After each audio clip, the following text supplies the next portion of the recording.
نحمدہ و نصلی علی رسولہ الکریم اما بعد۔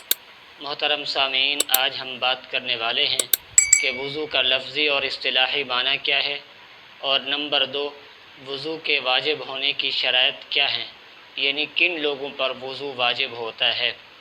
محترم سامعین، آج سے انشاءاللہ ہم ترتیب وار وضو اور طہارت کے مختلف مسائل پر آپ حضرات کے سامنے گفتگو کریں گے۔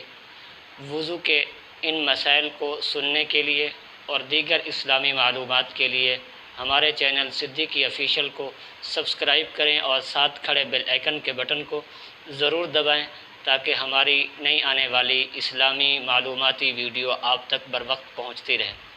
محترم سامعین، جہاں تک وضو کے فضائل کا تذکرہ اور ذکر ہے تو بے شمار احادیث وضو کے متعلق ذخیرہ احادیث میں موجود ہیں۔ مختلف کتب احادیث میں وضو کے بے شمار فضائل بیان کیے گئے ہیں، جن میں سے ایک دو آپ حضرات کے سامنے عرض کر دیے جاتے ہیں۔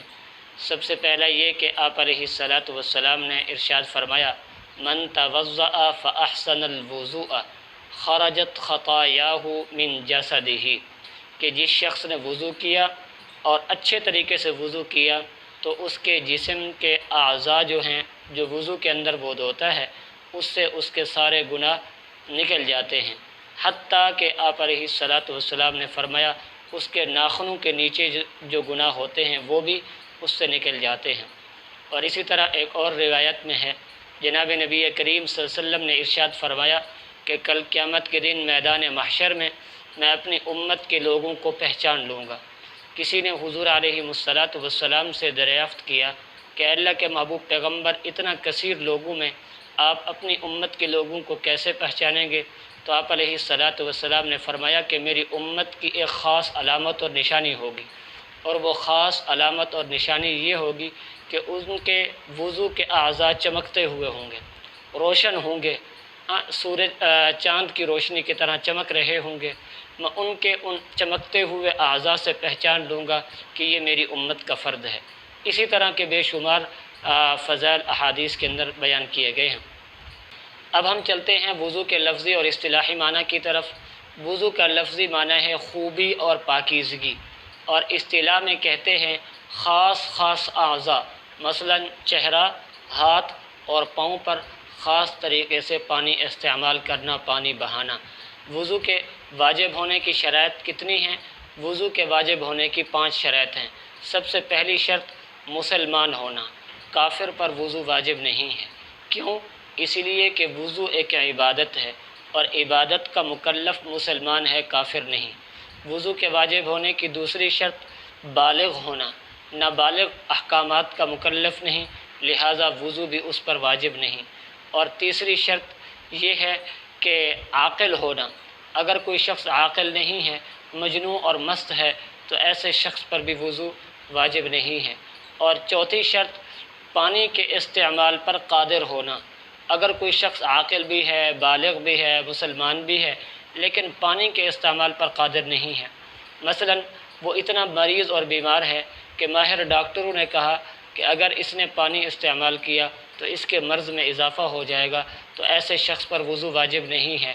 اسی طرح پانی ہے نہیں، پانی کی عدم دستیابی کی صورت میں پانی بالکل نہیں ہے، تو اس صورت میں بھی مسلمان پر وضو واجب نہیں ہے۔ اسی طرح اگر پانی ہے لیکن اتنا کم مقدار میں ہے کہ اگر اس پانی کو وضو میں استعمال کرتا ہے تو پھر پیاس کی شدت برداشت کرنی پڑے گی، تو پھر ایسے شخص کو اس پانی سے وضو نہیں کرنا چاہیے، بلکہ اس پانی کو اپنے پینے کے لیے رکھ دینا چاہیے۔ اسی طرح پانی ہے لیکن اس پانی پر کوئی دشمن کا قبضہ ہے، کوئی درندہ بیٹھا ہوا ہے، اس کو خوف اور ڈر ہے کہ یہاں اگر پانی استعمال کرنے کے لیے گیا تو دشمن اس کو قتل کر دے گا یا درندہ اس کو نقصان پہنچائے گا، تو ایسے شخص پر بھی وضو واجب نہیں ہے۔ تو ان تمام صورتوں میں شریعت اس کو کہتی ہے معذور۔ معذور کا حکم یہ ہے کہ جو پانی کے استعمال پر قادر نہ ہو، یا پانی تو ہو لیکن وہ استعمال نہ کر سکتا ہو، تو پھر شریعت نے اس کے لیے تیمم کا حکم دیا کہ وہ پاک مٹی سے تیمم کر دے۔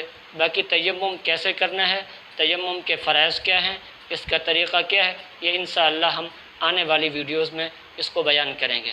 وضو کے واجب ہونے کی پانچویں شرط یہ ہے کہ اتنا وقت باقی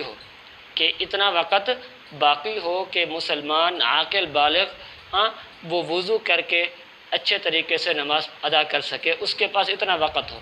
اگر کسی شخص کے پاس اتنا وقت نہیں ہے، مثلا کوئی کافر تھا، ایسے وقت میں مسلمان ہوا کہ اس کے نماز کا وقت ختم ہونے میں بہت کم وقت رہتا ہے، مثلا اگر وہ اطمینان کے ساتھ وضو کرتا ہے تو نماز کا وقت اس سے فوت ہو جاتا ہے، یا اسی طرح کوئی نابالغ بچہ ہے، وہ ایسے وقت میں بالغ ہوا ہے کہ نماز کا وقت بالکل اختتام کے قریب پہنچ چکا ہے، تو پھر شریعت اس کو بھی یہ رخصت دیتی ہے کہ وہ جلدی تیمم کرے اور نماز پڑھ لے۔ اسی طرح اگر کوئی عورت ہے، اس کے جو مخصوص ایام ماہواری کے ہوتے ہیں وہ اس وقت میں ختم ہوئے کہ نماز کا وقت بالکل اخیر میں پہنچ چکا تھا، تو پھر اس پر بھی وضو واجب نہیں ہے، بلکہ وہ تیمم کر کے نماز پڑھ لے۔ تو یہ وضو کے واجب ہونے کی شرائط تھیں۔ جب یہ پانچوں شرطیں پائی جائیں گی تو ایسے شخص پر وضو جو ہے واجب ہو جائے گا۔ اگر ان پانچ وجوہ میں سے کوئی ایک وجہ نہیں پائی جاتی تو ایسے شخص پر وضو واجب نہیں ہے۔